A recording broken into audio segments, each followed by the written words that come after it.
everyone, I'm Kevin Nelson. Here's a look at what's going on this week in the news. We begin with news from around the country. Prayers were being offered at Mass and a special rosary was said at St. Patrick's Parish in Elkhorn, Nebraska for 2-year-old Lane Graves and his family.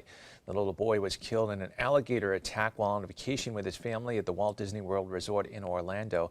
His father, Matthew, his mother, Melissa, and his sister, 4-year-old Ella, were all relaxing near a play area when the alligator grabbed Lane as he waited at the edge of the lagoon. His father fought the alligator and his mother called for help, but their son disappeared under the water. Lane's body was found about 18 hours later near the shore where he was dragged off. The Graves are members of the parish in Elkhorn, and Ella attended preschool at St. Patrick's School. The pastor of the parish, Father Gary Ostrander, said that they were all remembering the family in their prayers. The parish posted on its website, stpatselkhorn.org, information for offering memorials or mass intentions in Lane Graves' name. In news from Rome now, in a ceremony in June 14th at Rome's Pontifical Gregorian University, 19 men and women from around the world became the first graduates awarded special certification in the safeguarding of minors. The graduates, who are psychiatrists, theologians, canon lawyers, educators, and child protection officers, are part of an initiative begun in Rome in 2016 to help church bodies excel in child protection. Pope Francis sent a personal letter praising the graduates, saying that he wished them courage and patience and told them to be brave and committed. The 5-month program is run by the Center for Child Protection at the university's Institute of Psychology.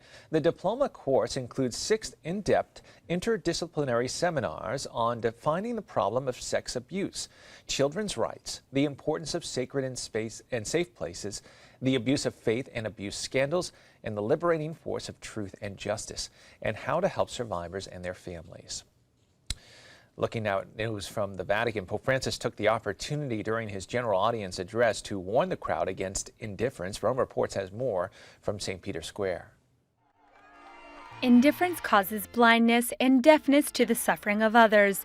This was the message Pope Francis directed during the general audience on a sunny Rome day. He recalled the miraculous healing of a blind man in the Gospel. The scriptures recall how the surrounding people were bothered by his aggressive requests to Jesus for help. Quante volte noi, quando ci troviamo davanti di tanti profughi e rifugiati, sentiamo fastidio. È una tentazione, tutti noi abbiamo questo, Tutti, anche io, tutti. E per questo la parola di Dio ci insegna. L'indifferenza e l'ostilità rendono ciechi e sordi. The Pope also said that as in those days, people today also marginalize and discriminate against those who require more effort and sacrifices. However, he recalled the gesture of Jesus when he put the blind man in the middle of the crowd and helped him. En contraste con esta actitud, Jesús que pasa no es indiferente al grito del ciego que, movido por la fe, quiere encontrarlo e invoca su ayuda. Y el Señor, como humilde servidor, escucha la súplica del ciego y le devuelve la vista. Looking now at news from around the world, the Great and Holy Council of the Orthodox Church is scheduled for June 19 through the 26th on the Greek island of Crete. But it appears 4 of the churches, the Antiochian, Bulgarian, Georgian, and Russian Orthodox, are not planning on attending. In January, the patriarchs and primates of the 14 self-governing Orthodox churches met in Switzerland and voted unanimously to convene the council, which would be the first pan-Orthodox council in more than 1,000 years.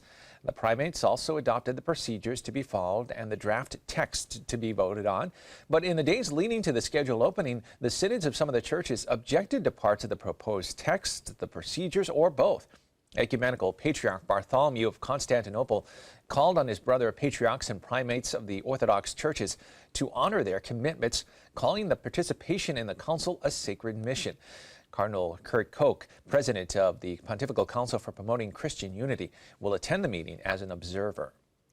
And finally in the news, a memorial mass was held June 15th at the Cathedral of the Most Blessed Sacrament in Detroit, Michigan to honor Detroit Red Wings legend Gordie Howe, known to most as Mr. Hockey. Howe, a Hockey Hall of Famer, died June 10th at the age of 88. Family, friends, and fans crowded into the cathedral, including NHL greats Bobby Orr and Wayne Gretzky. Also on hand was NHL Commissioner Gary Bettman, Michigan Governor Rick Snyder, and Detroit Mayor Mike Duggan. Cathedral Rector Father J.J. Meck, a longtime friend of the Howe family, who celebrated the memorial mass at the family's request, said though Gordie Howe was not Catholic, he would always respond generously whenever asked to help, and sometimes even when he wasn't. NHL play-by-play announcer for NBC Sports Mike Doc Emmerich said Howe really lived what Jesus taught. He said Howe may not have been someone who talked about the scriptures, but he lived it. Well, that's all the information we have for you this time. I'm Kevin Nelson. Don't forget, you can keep up to date on Catholic news throughout the week with Catholic Newsbreak right here on the Catholic TV Network.